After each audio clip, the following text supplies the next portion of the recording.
of a sudden you can talk. Take my picture. Who paid for that? You can't afford that, but you can afford that. You don't have to go through those kind of questions. It's 10 a.m. I don't understand your aggression. No, it's not aggression. It's a question. That's aggressive. You want me to call the police on you? Why? All I did is ask you if you paid for it. I heard it's free. No, yes I did. I don't understand. Oh, so finally you say you paid for it. What started this interaction is this older woman who is being filmed asking the younger girl behind the camera whether or not she paid for her drink at Panera or got it for free.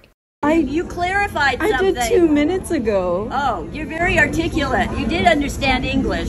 She makes this about her being articulate, her speaking other languages, and her face looking funny. You understand other languages? Oh, what? You don't want to have a congenial conversation? What is wrong with you? Nothing's wrong with me. You make funny faces, though, like something might be wrong with you. I don't get... Why are people so mean? You're free to cry here. Oh, so you pay for it, but they pick on me. I pay for mine. I pay for mine too, and they pick on me. Yeah, they blame me. Why don't they pick on you? Oh, you're going to cry about having to pay? You can cry in public about paying.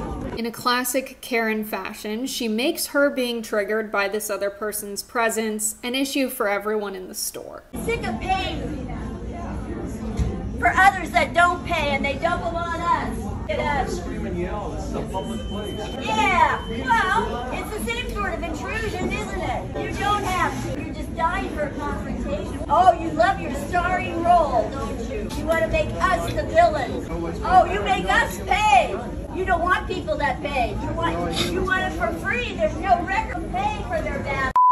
It is always shocking to me when boomers are upset about younger millennials and the younger generations not paying for things. On average, the boomer generation has contributed about $61,000 to Medicare and ends up receiving about $200,000 plus in benefits. In 1970, when this generation was at about college age, they were paying $394 per year on average. Inflation adjusted, that would be about $3,008 today. In 2022, the average price for college tuition annually is $26,000. The average price for a house in 1970 was about $17,000. Inflation adjusted, that would be about $127,000 today.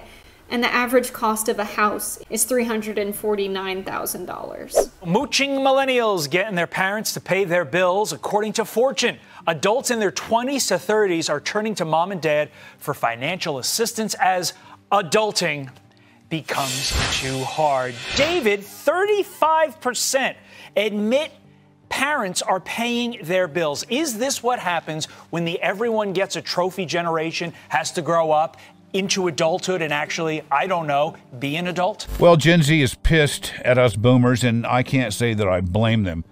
There was an article that came out the other day that said you would have to have 5 minimum wage jobs to live in Austin, Texas, to afford the rent there. It's ridiculous. So those of you who say, well, back in 1980, I made $15 an hour and I bought a house. Well, guess what? Adjusted for inflation, your $15 an hour that you made in 1980 would now be over $112,000 a year. What's up, everybody? Major Retired Richard Ojeda here. And hey, all you bootstrap loving, work hard and you'll get somewhere type folks, listen up and listen good. It's the economy that's changed, and for the worse, not the work ethic of young people. It's when the parents who believe in and promote this idea that everyone gets a trophy don't raise their children correctly with the right set of values. You know, most young people I meet, they want to work. A lot of people say, oh, the new generation doesn't want to work and they're lazy. No, that's not true. They're smart. They're smarter than us. They just don't want your crappy $15 an hour job. Now, I'm not here to give any answers, but I'm just saying, I feel you, Gen Z.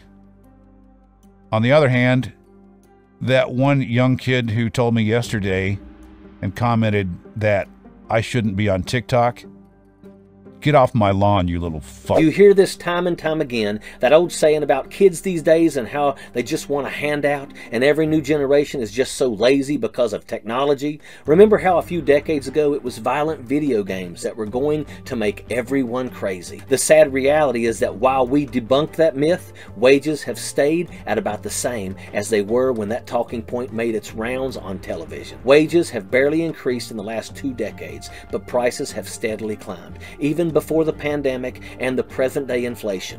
And younger generations have been sounding the alarm for years now. Meanwhile, someone in their 60s on Fox News just calls them youthless and blames it on them going to college and not working a, quote, real job. 63% of Gen Z and millennials feel burned out. This one gets me really fired up because, hear me out on this. I got a job where I got to get up in the middle of the night. I have a long commute. I'm raising 2 kids. I sleep between 3 and 4 hours a night. What does a Gen Zer who's working a 9 to 5 have to be stressed out about? Avocado toast? The federal minimum wage is still $7.25 an hour, people. Some meals at fast food places cost over $8. So think about that. Poor families are working multiple part-time jobs to make ends meet, but they aren't making the gaps. That's not laziness. That's an economy that doesn't work for the majority of Americans. Housing costs have exploded, and so has the rental market. Younger millennials have had a hard enough time trying to afford buying a home, and now it's even more out of reach for each younger generation, all while someone on Fox is still trying to sell you the American dream, but encouraging corporations to price the majority of people out of it.